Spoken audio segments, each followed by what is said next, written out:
Hello, welcome back to the channel. If you're watching for the first time, welcome. I have a scratchy throat, so I apologize for that ahead of time. So I want to go over what is a specialty tool today. I have a couple tool videos I'm working on, and I get the question a lot about specialty tools. And what is a specialty tool? Well, quite simply, it's a tool designed for a specific purpose. It can be used for other things, but it's designed for one purpose. So, example, this is a brake tool. This is used for moving the star wheel when you're doing rear brakes on older cars. Drum brakes. If you've done drum brakes, you know what I'm talking about. You can use it for a pry bar. I use it sometimes when I'm putting pads underneath furniture. This works great. Just enough to lift it up a little bit, put the pad underneath. So it has multiple purposes, but it's designed for one thing. And so that being said, that's what I want to talk about today. I just want to make a short little video explaining a few items. So one good example is always a screwdriver. So this is a 80s era Matco screwdriver. Hard handle, maroon color, nice grip. I don't use it that often. I keep an extra set in different vehicles and so forth, so these always come in handy. You can see a modern Matco handle, about the same size, same shape, but just softer, nice grips on them. Snap-on, meteor grip on it.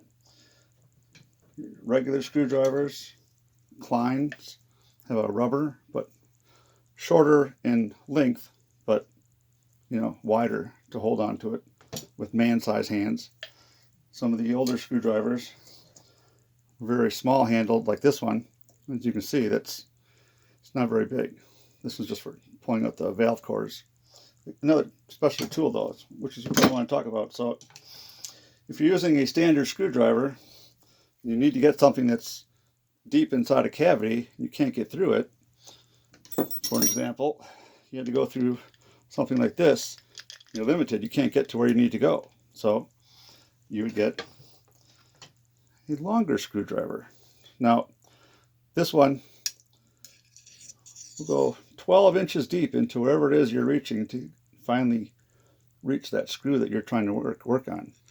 So these can come in very handy, and there's really nothing else you can use to substitute when you need a certain tool, and that's when these types of tools really come in handy. A good example is a Serpentine Belt. I worked for years without this tool. This is for removing the tensioner, loosening the tensioner to remove the Serpentine Belt. Now, it's just a 20-inch long bar with a 3/8 drive attachment on the end. You can put a socket on there or a crow's foot, whatever you need, but you only have a small amount of room between the fan. So you want to come down in there, grab onto it, and just give a little bit of tension. So these work great. And you can use these for other projects as well, too. If you're trying to loosen up a nut and you're somewhere and it keeps slipping off, you can take another tool, set it on top, and that'll hold it in place while you loosen it. So many tools, many purposes, always come in handy. So since we're talking about rear brakes, this is for removing the cable on top. Goes between the two, splits it apart, so you can release the tension to remove the cable, take off the top part of the brake drums. This is for the backing plate. There's two screws that sit through. Anyways, I've worked on rear brakes for 20 years, and I only bought these about maybe 8 years ago. And I use them when I can, but I mean, old school mechanics will tell you all you need is a long, thin screwdriver, and you can do most of it. It just takes a little bit longer. So, good to have. Yeah, I picked these up at a automotive car show. Well, this one I think I used to put my dates on there, and I can't read what that says. So I remember when I bought them. So another good example is just the length of a screwdriver. Now these are for finer work, obviously, but you can see that these are about 8 inches long very fine. These are for little electrical work, inside panels, jumper relays, and they come in different lengths. So, and these have, they spin on the top, so you can hold it in your palm and you can spin as you're working. Very nice. I got these at China Freight. They're cheap, but they work. They do what you need to do. You're not using a lot of torque on something like this. So Klein has a version. They have the individual ones, which are smaller. These are really nice. Some tools just talk to you. You want to have them. These I only used on one job, and every other job that's come up, this is my go-to. This is what they call like a 6-in-1 or 7-in-1.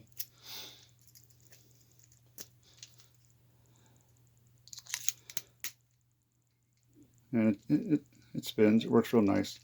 It's just carrying less tools. So I don't have to carry 2 of these or 4 of these. 4 of these. I can just carry this. So, and they have a new one out that has a, this slides down and covers it up so you can put it actually in your pocket. So that's on my want list, but not on my need list. So I'm sure many of you have seen these. These used to be giveaways years ago. Now, I guess if you buy stuff from Snap-on, he might give you something. These are little Snap-on screwdrivers. This is probably my most used tool. I use this every day. I mean, it is just an amazing tool. I think they're around 10 bucks. I don't recall.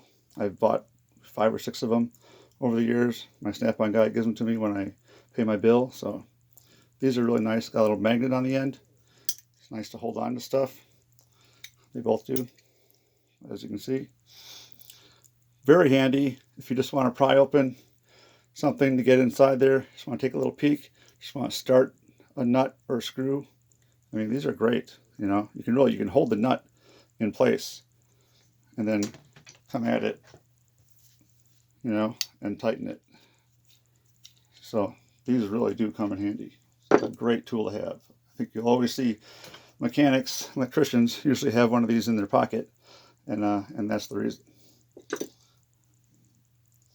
So another one is a Torx. Now, years ago, these were specialty tools themselves. Now, many things require a torque. But do they require one that's 12 inches long? Well, if you work on foreign cars, Mercedes and so forth, you will need one of these. Or you will need to have multiple extensions, and even then you might not be able to get to what you want. So if we're taking apart like the door switch in a Mercedes, this is what you need. You come in from the bottom of the door, there's a access hole, comes up, hits the bottom of the control. There's 3 bolts, and you take those off, and you can take it out from the top. So, one more thing I just want to go over here is needle nose pliers. So, these have been around for a long time. This is an old Matco pair, probably from the 90s. They still work great, excellent. This is a Snap-on pair. This one does not have the side cutter on it, but again, very nice. These are about 1 inch longer, so they come in handy for a longer reach. So not really a specialty tool, but what about that? Now these are great for pulling fuses, reaching inside a box. We have to pull some wires out and so forth. These are great. And for a job that requires something like this, what if you had to get something out of a hole? Very little things can get in there and do that, especially if there's an obstruction above it. So everything has a purpose. And then they make them in various sizes. These are great. This is my fuse puller. Every time I'm checking fuses, this is what I use. So there's many other tools to talk about. As far as specialty tools, I'm not going to go through all of them. Here's one. It's a Matco Sp131. So if you know what that is without looking it up, I probably shouldn't have given you the numbers. Leave it in the comments below. It's got a little hook on the end. So this is one of my first specialty tools I ever bought. I'll give you a hint. I bought this in 1989.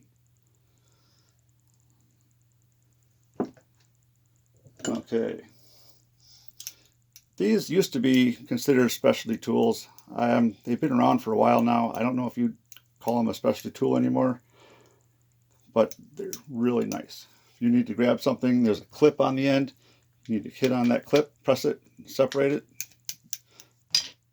These are just a go-to. I have 6 of these in different sizes. Every time I work on anything on a car where you have to undo clips, this is what I use. Now sometimes I will take a little rubber boot or a piece of tape on the end so I don't scratch or damage anything, but these are great tools to have. And they're not that expensive. I think when I bought these it was like $15 a piece. So, alright, thanks for watching. Oh, you know what? I'm going to show you one more. So, when it comes to specialty tools, actually I have 2 more. Bonus time! Bonus. So what is this? It's a plastic tube.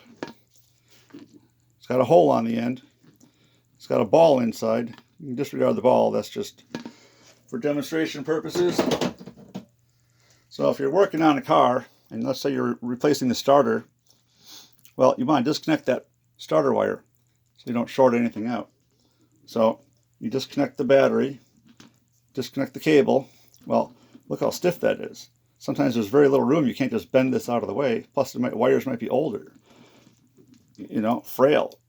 You don't want them to break. So you just take it off the post and you stick it inside the hole. And now it can just sit on top of the battery and it's not going to short out. So what is a specialty tool? Anything that you can use to make your operating day easier. Anything that works. So don't be surprised to find certain things can be a specialty tool. Now I bought this at a rummage sale a while back and no one knew what it was for. So I think, I don't know, maybe it sold something came in it. I have no idea what it says here. Spill-proof container. I don't know what you're supposed to do with that. Maybe, I don't know. Anyways, that's that. The last one I want to talk to you about. I have some other mystery ones, but that's it. So this is it. It's a 2x4. It's 3.5 by 1.5. It's 15.25 inches long. I call it the magic 2x4. I've had a couple of these over the years.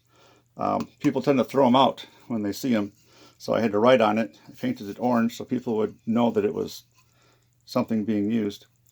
If you're working on a car, doing a timing belt, working in the house, you want to hammer something but you don't want to hammer directly on the furniture, you put this in front.